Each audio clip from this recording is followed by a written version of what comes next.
I think that over the years I've built up a resilience because I've never been someone that has followed, kind of followed any particular path that was expected. So I obviously come from a different socio-economic background. I didn't go to university. I paid for my own education as I worked.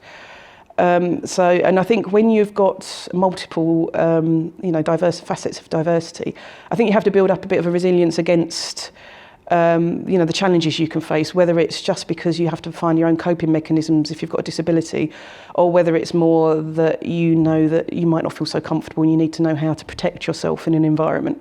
So I think you get that in a slight sixth sense as well. And I think the other thing I've learned in my career as well is to be, that makes me unique, is to be very adaptable, because change is inevitable, especially in technology. So you have to find a way to be ahead of the curve and to adapt and to position yourself strategically, to be a valuable employee. Because statistics unfortunately show that people in diversity groups are usually the first to be made redundant, or, the first to lose their jobs in some way. So it's very important to make sure that you have you find your own way of doing your best and being the best, so that you are bulletproof and resistant, to those sort of challenges, really. Starting before my career, I'd say my parents were my role models in a way, because my dad had a very strong work ethic. He came from a poor background. Although I believe in working smart, not just hard, I do think having a good work ethic is a good way so that you can, to progress, combining that with your own sort of personal branding, so that people give you the recognition you deserve for that work ethic.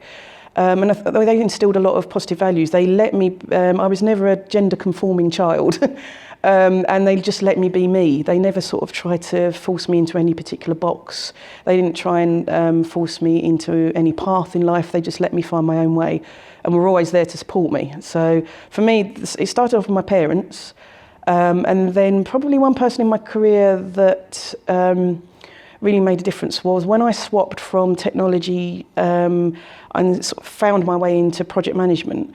I had a manager that was quite tough, but the reason she was tough was that she saw there was potential in me and she wanted to bring that out. So she was quite rigorous in her mentoring and training of me. And I really appreciated that, because it helped me be the best I could in that field.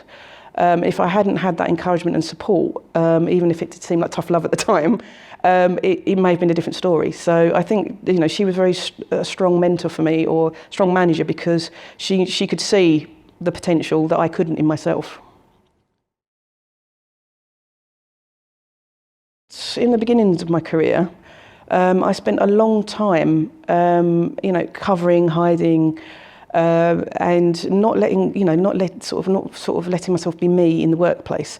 And that takes a lot of energy, because you're covering to so many people, sometimes work family members as well, that could actually be utilised elsewhere. And once I finally felt comfortable somewhere and I came out, sometimes it wasn't without its challenges. However, it freed me up to focus my energies on my job, and my career actually, sort of skyrocketed, if you like, once I had sort of got past that barrier.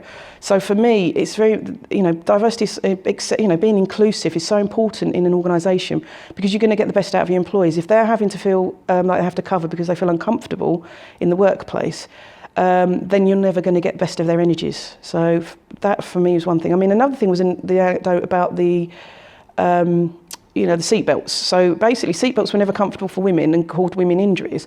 And, it turned out that the people that were designing seatbelts never thought to have a female crash test dummy, because there weren't any women involved. So it comes back to the more diverse a group you have with the more different backgrounds and experience, the more interesting and positive results you're going to get. So if you have a limited pool of people that maybe all the same background, all the same university, all the same education and experience in life experience, you're going to get the same results, and they might not be the right results, because they're going to be a limited view, worldview, and limited experience to pull from.